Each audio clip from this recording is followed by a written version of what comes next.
I think it's really important to understand the coaching relationship from being coached. I'm surprised at so many coaches that I've met along the way that don't have a coach. I have a friend that says you have to always have a coach and a mastermind. You have to have those two things all the time because those things will help you really find your way as you're growing. Because sometimes you're changing and you don't know just because you're moving in a direction, is this really my direction, or is it just the next thing that I think I should be doing because I want to fit in or because I want to be normal? This is what good coaches do.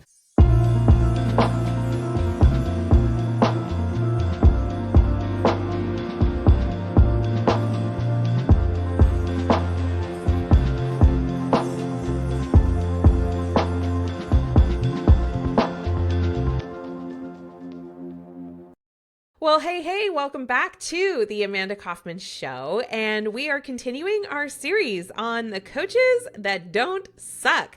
So I had to personally reach out to my friend Sherry Hogan English because I knew she was definitely a coach that did not suck. She's been a member of the Coaches Plaza community for years. She's been just such an amazing community member and participant. Sherry, welcome to the show. Thank you so much. I'm so excited to be here. Thank you. My honor. Yes.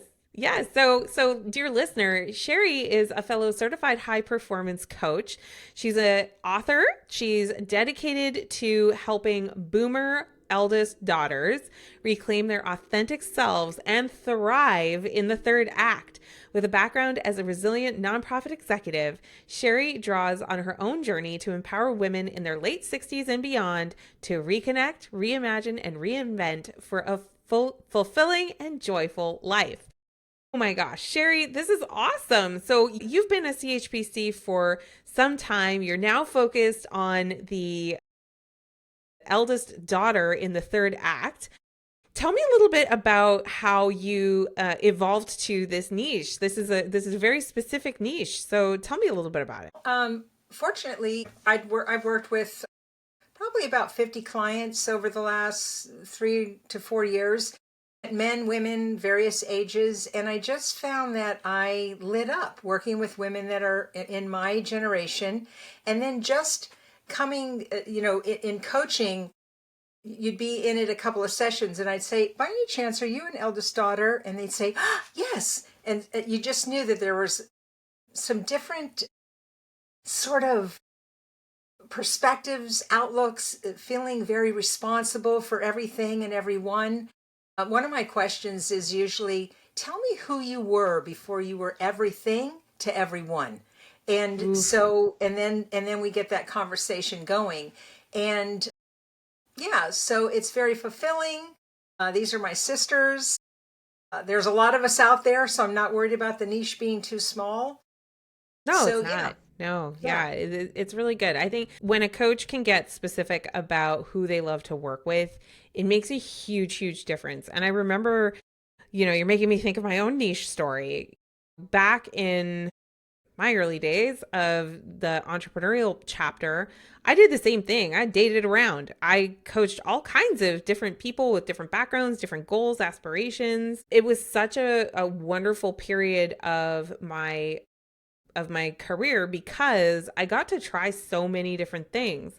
But just like you, I found that I kept getting drawn to somebody who was also coachy, just like me, but perhaps didn't have the same level of confidence when it came to selling their services or feeling like they could be confident being themselves online and just feeling, honestly, that overwhelm. I'm like, oh my God, I love overwhelm. Overwhelm is amazing, as something to coach around because it's such a coachable topic. And yeah, we both kind of did the same thing, dating around quite a bit and then kind of finding that dream client. I love it. So talk to me a little bit about your certified high performance coaching. We have a lot of CHPCs that listen to the show, but we've got a lot of people that don't. How does high performance coaching help an eldest daughter in their third chapter of life? Like, how are you planning to use it, or how do you use it?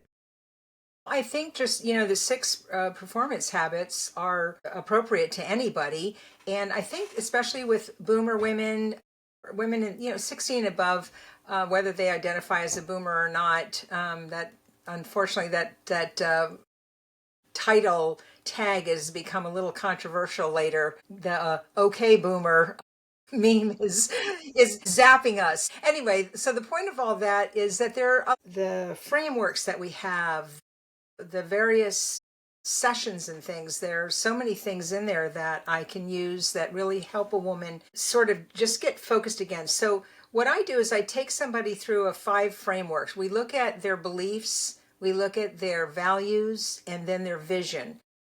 Because I found that I was often misaligned with goals because I really wasn't solid on what my beliefs were, and not just what I believe in, but sort of where it came from, and just really understanding that, particularly as a boomer eldest daughter, that I was really programmed, that we're programmed from society, from family, to be that woman who puts everybody else first, the prolific people pleaser.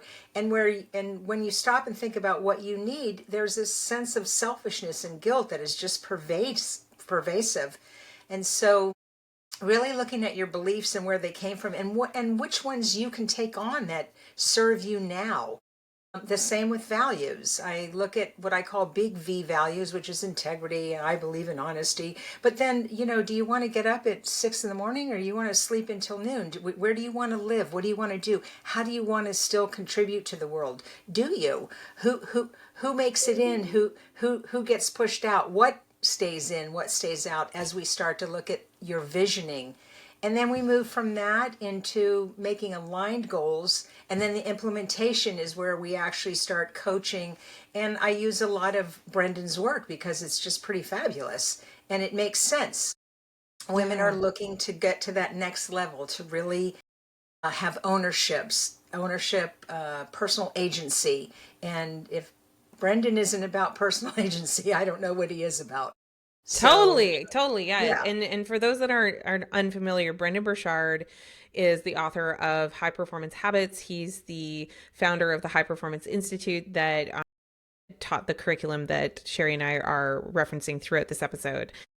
And by the way, if I love just like showing everybody exactly, what happened, how it happened, what I'm doing, why I'm doing it, even in the now.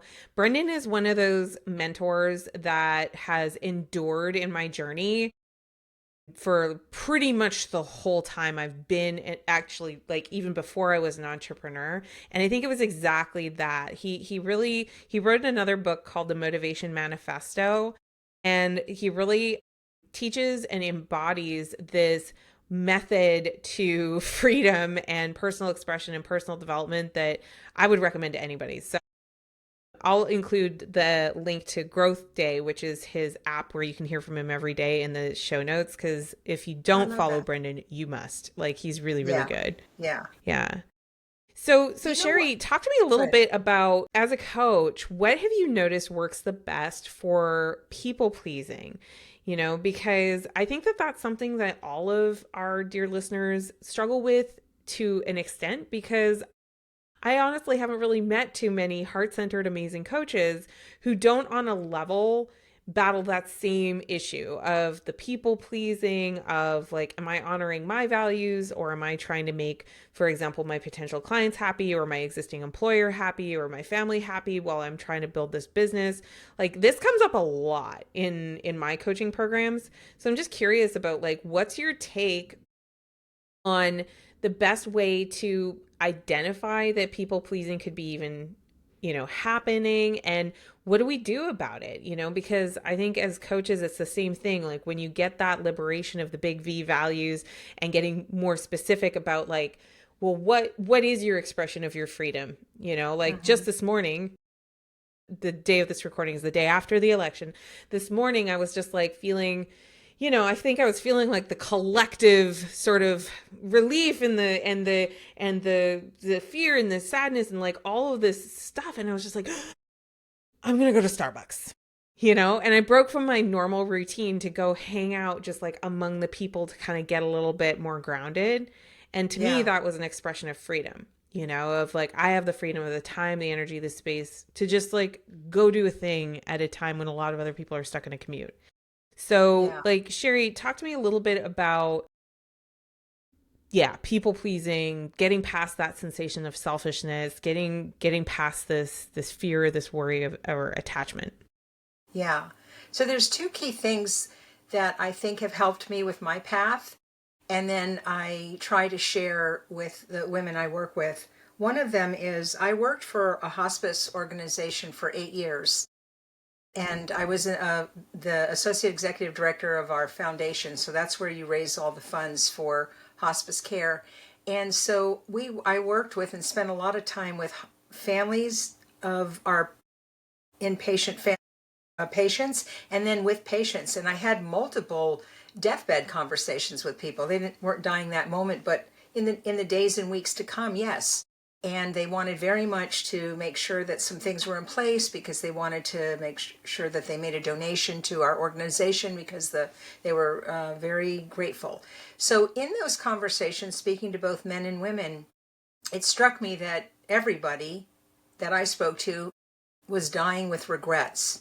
And the key thing that I saw with men was they regretted things they did. They worked too hard. They had left sometimes the mother of their children. They broke their home. Things like that, big things that they just really regretted. Women, 100% regretted what they didn't do. They Well, that regretted is not so living fascinating. their authentic life. They regretted putting everybody else first for so long, forever, and never knowing how to step off that wheel without feeling massively guilty and selfish. And a lot of that is the, programming that we got. And so that just, one, scared the bejesus out of me. I thought, you know what? I'm on the same path. I need to do something different. And so Mm-hmm. one of the things I did this year was I went to Portugal by myself for the whole month of April. And my Holy husband said, Toledo, that's yeah. cool. And my husband said, I told him, I created the whole plan and all that. And then I shared it with him. And he said, Sherry, I can't go to Portugal for a month. And I said, I love you, baby. You're not invited. So I went, and it was fabulous. And then I came home. I've wanted to go to Portugal for 20 years, and my husband doesn't like to travel. I'm not gonna not travel anymore because of that. I So have to be careful good. because it's expensive, but things like that, where those are the things that I'm changing in my life. I don't want to be laying on my deathbed going, gosh, I wonder what Portugal looked like. The second thing that really honed it in for me is that there is a coach I know, and I coached with him for about 6 months. And a lot of what we went through was me feeling guilty. Oh, I need to do this for my sister. I need to do that. And then feeling resentful and all those feelings.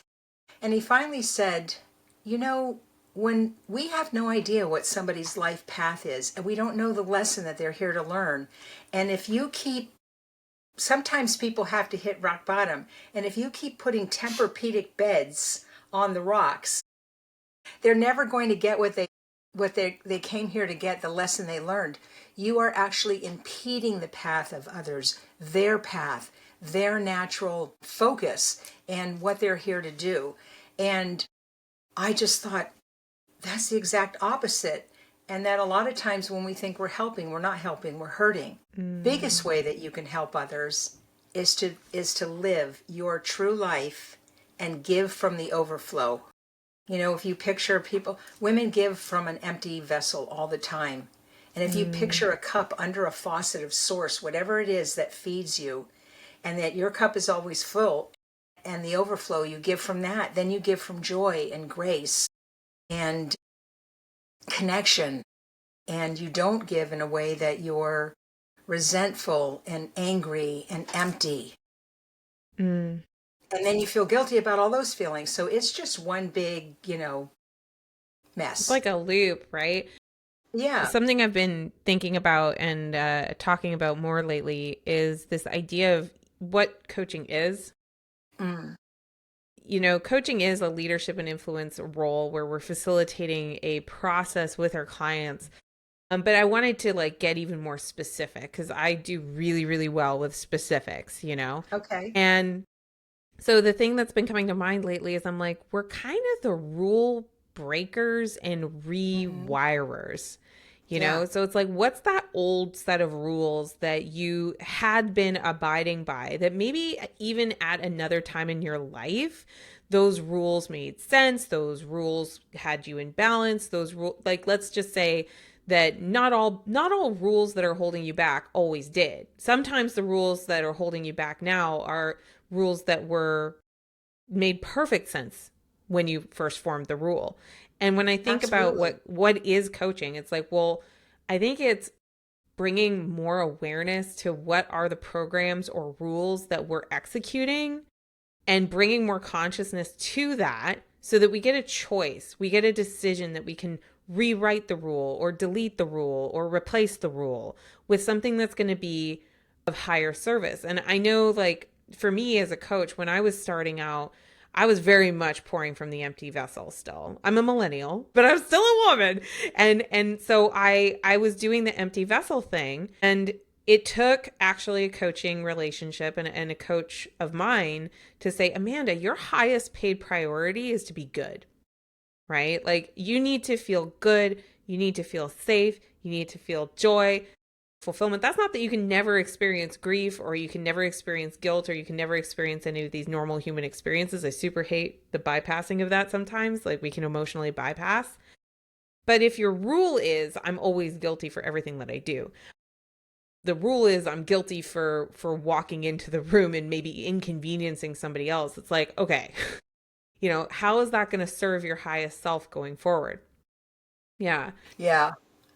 That wasn't my role as the oldest of four in a very fractured and violent home. I ran the.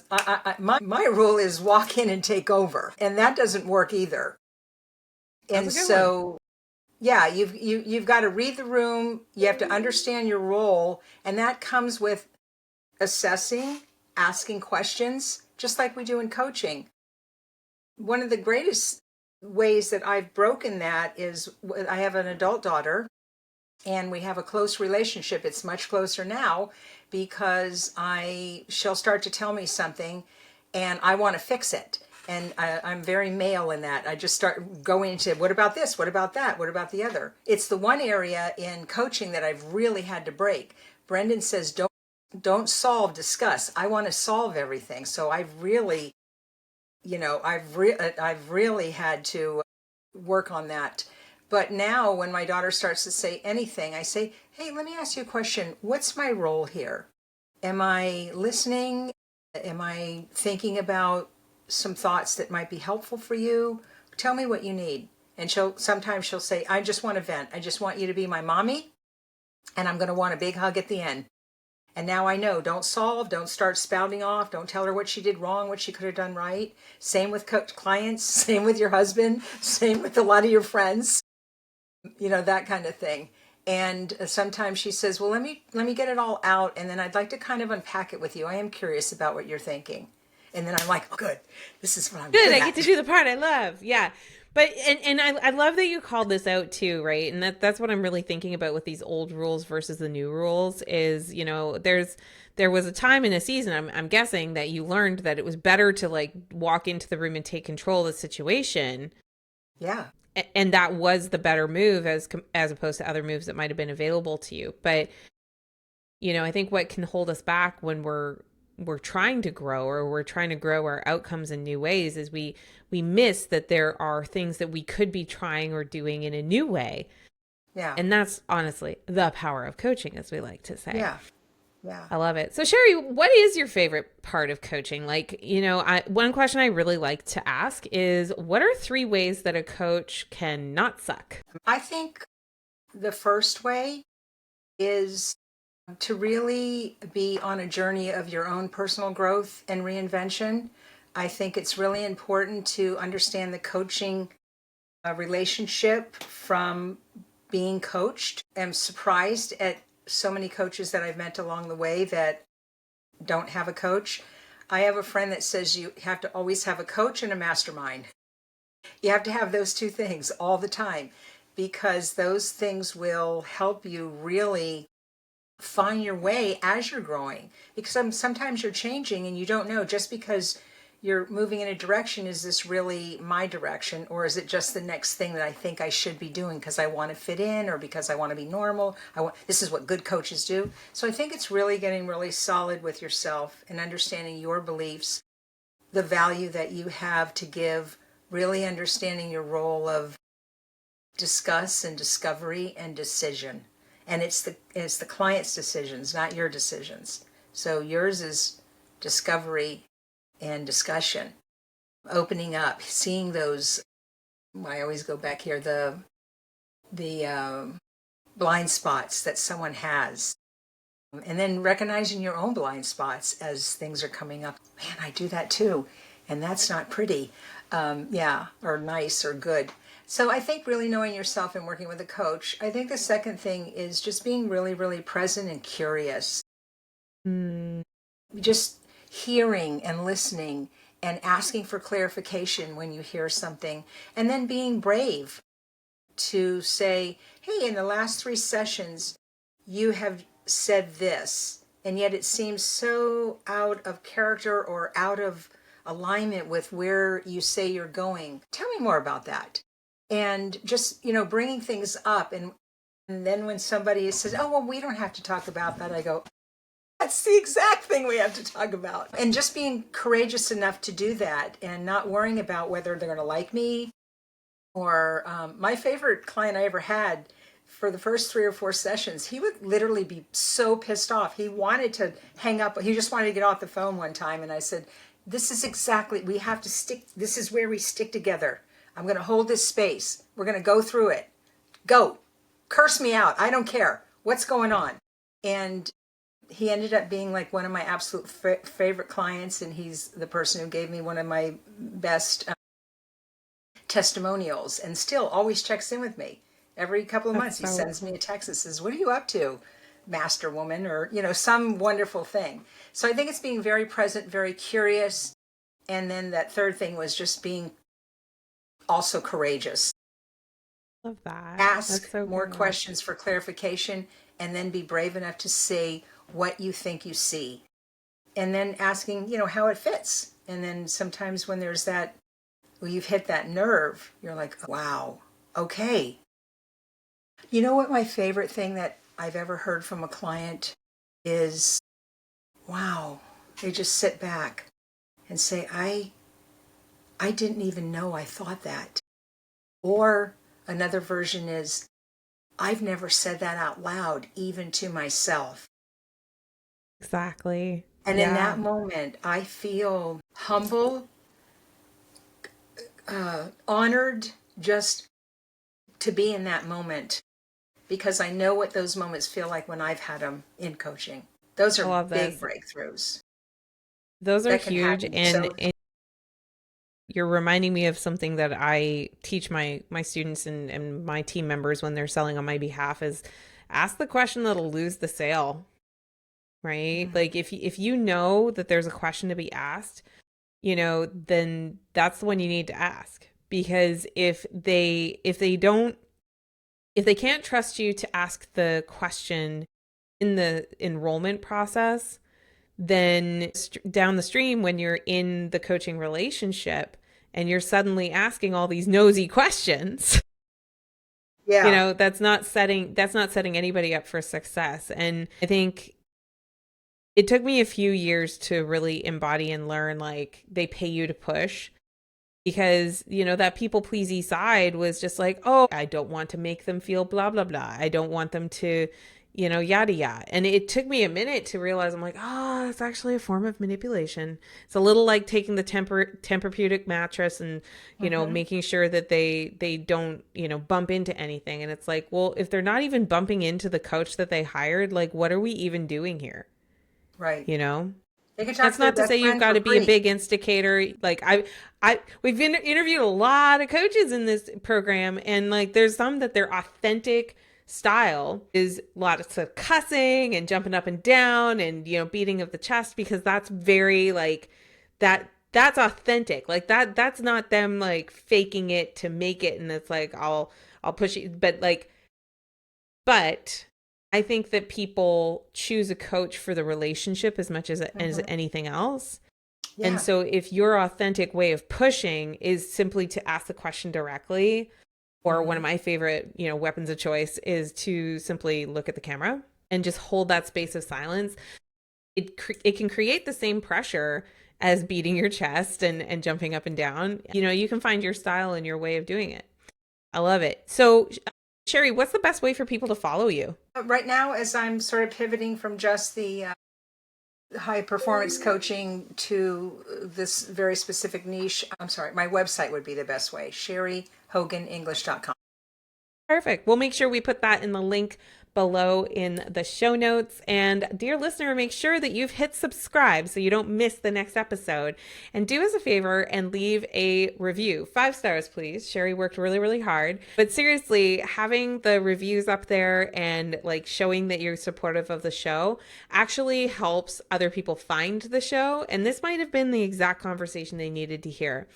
In fact, you probably have 3 friends who would benefit from this episode. So go ahead and send them the link to this episode so they can hear about niching down, about people pleasing, about all the things that we talked about in the episode.